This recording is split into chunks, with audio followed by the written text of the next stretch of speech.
situation bi nga xamante ni actuellement les waa Mali ñu ngi koy dund. waaw situation bu doy waar la bu tiis bu xam ne ni gënul ci réew mi gënul ci doomu réew mi buñ doon xalaat naka la ñu war a mën a def pour mu jeex dañ solution yi dina ñëw mais solution yi dañuy xool quelque part dañuy am benn dimension politique ak benn dimension sociologique Mali dafa nekk dëkk boo xam ne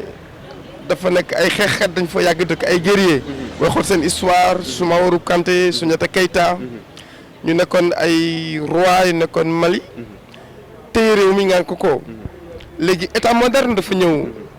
une nouvelle république ñooñu la nga xamoon ne bu ñuy xool stratification sociale bi bu ñuy xool également royauté bi nu mu tëddee woon ak organisation sociale bi état moderne daf ko sape andi république et reconnaissance des classes sociales nobles yi amoon taxut amatu ko noonu ou du moins de manière informelle donc tous les SNES libres en droit etc charte des Nations Unies mais en vérité on voit d'anciens fils de roi être ñuy nekk ay colporteurs ci marché yi loolu ñoom seen bopp nanguwuñu ko noonu ba pare xeex bi tant que côté boobu xooluñu ni ñu mën a andi organisation sociale bu reconnaître les dimensions nit yi nga xamoon ne ñoo occupé woon le premier rang social amoon fa baat ak gëdd problème bi dana continuer di durer deuxième chose bi mooy la France muy Mali comme Guinée mënuñu wax ne France set na ci da ngay xool France nu mu ne muut bi problème mu outil ak tout si amee ba jékki-jékki ay diir ay at ci gannaaw mu nangu ne am na ci responsabilité lii aussi moom am na ci responsabilité mais CEDEAO mi nga xamante ne nii mën nañ ne force interafricaine la bu war a mën a ñaax nit yi pour jàmm am foofu wala mu influencer décision politique leader yi ak leader au plan international yi pour jàmm dellu si fa rébellion bi jeex et dimension aussi intégrisme bi wàññeeku wala dimension ba la ñuy wax aussi islamisme ultra islamisme boobu ñuy wax je pense que ci organisation sociale il faut que état africain yi Occident nangul leen benn forme d'organisation bu conforme ñoom ak seen culture seen aada ak seen cosaan parce que démocratie bi ñuy wax dëgg-dëgg africains yi gisuñu seen bopp lambigolo la rek pour tubaab yi droit à l'expression élection yi ñuy organiser yëpp ay mascarade la booy xool nu mu demee ñoom ñooy jël d'une certaine manière seeni ay gouvernants placer leen appuyer leen boo demee ba doxalatoon seen affaire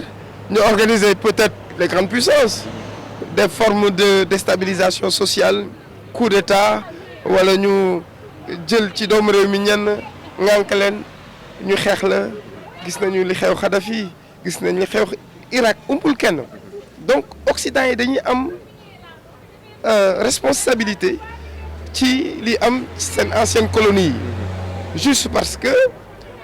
suñu gox yi suñu dëkk yi suñu réew yi richesse bi fi nekk daf leen intéressé mais comme ça léegi ñun dañu indépendant ñu bëgg continuer di ko exploiter te mënatuñu dóor bomb mënatuñu guerre ak ñun il faut ñu am ay nit yu leen fi nekkal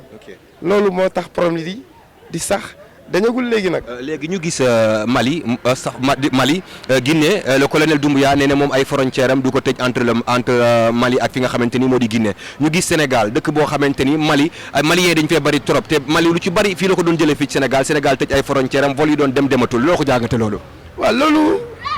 mën nañ ne booy xool analyse stratégique Sénégal Mali seen frontière warul tëj problème bu njëkkoon judd ci wàllu transport bi la.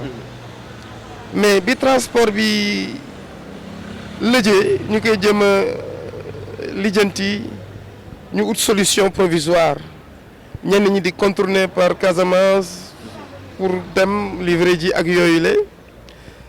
mais boo xool au niveau commerce international ou continental Sénégal Mali seen frontière warul mën a tëj Guinée day ubbi parce que dañu am similitude au niveau historique et au niveau état institutionnel aussi ñu xaw a nurale ay mbir Sénégal nekk benn état boo xamante ne nii problème boobu jotu ko dund li mu hérité ci colonialisme bi jotu ko dund parce que dañu pacifier relation classe sociale yi la parenté à plaisanterie dafa atténuer sursaut révolte yu bëri donc loolu am na solo mais du lu gën Sénégal tëj frontière am ak Mali parce que en réalité ce sont deux pays frères qui sont unis par la culture par la tradition mais également mu nekk ñaari dëkk yoo xamante ne nii mbokk dafa dox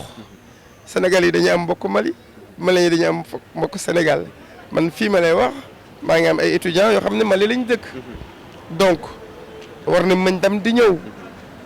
ak ay Maliens yoo xam ne fii dañu am seen teranga ay Sénégalais yoo xam ne ñu ngi Mali foofu la ñu am seen teranga donc ça peut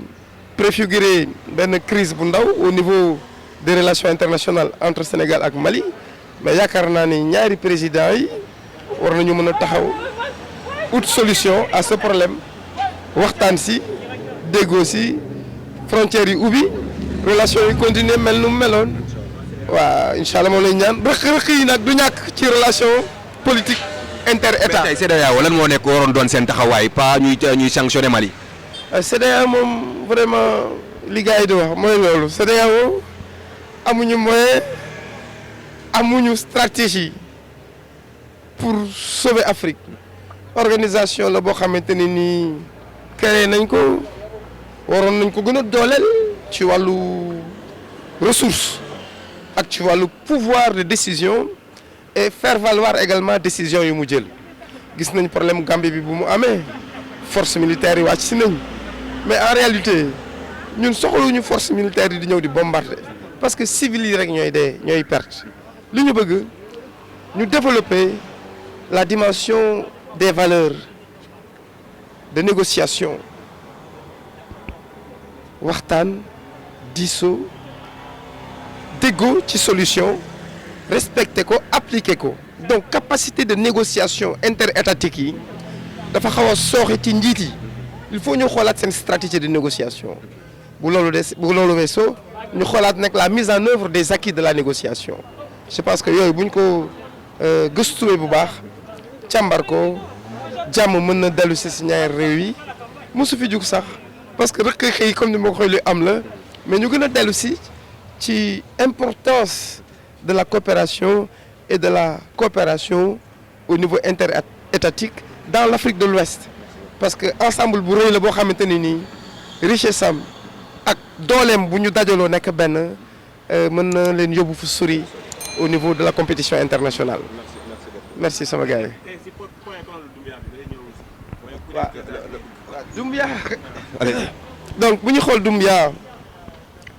jeune militaire il a fait la France lu ñu doon wax sànq France la jógee de armée française la nekkoon am na nationalité malienne aussi ñëw Mali mën nañ ne français ko ngemb mën nañ ne aussi gis na ne réewam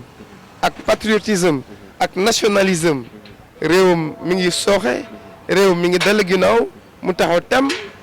pour changer la donne ci kaw loolu façon bu mu ñëwee au pouvoir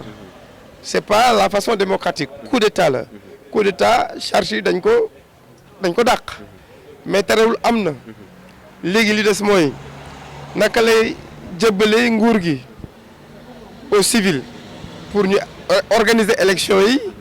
et puis buñ ko organiser ki ñu fal ñu nangu ne moo falu gouverner réew mi nga gis ne transition Guinée en matière de politique instabilité moo ko lal instabilité mais booy xool à part Sékou Touré qui a géré de main forte autoritaire Guinée is des yëpp ay voilà sous semblant de démocratie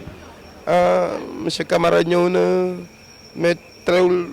doxul noonu Guinée nekk pays boo xam ne aussi dafa ndóol au plan économique ñun ñëpp ndóol sax Sénégal ci la bokk mais dafa am ay différence Sénégal tane ko ci yu bëri mais moom ci façon bu mu ñëwee loolu la gars yi di condamné mais am na ci yenn réew yoo xamante ni population yi loolu laay wax bu ñu xaar ñaax nguur yi njiit yi ñu bañ donc ils ont été conformistes ils ont fait def nañ appel yi gars yi dégg xam lu woote nañu innovation donc ñaari type d'adaptation yi woo nañ ci njiitu Guinée ñu bañ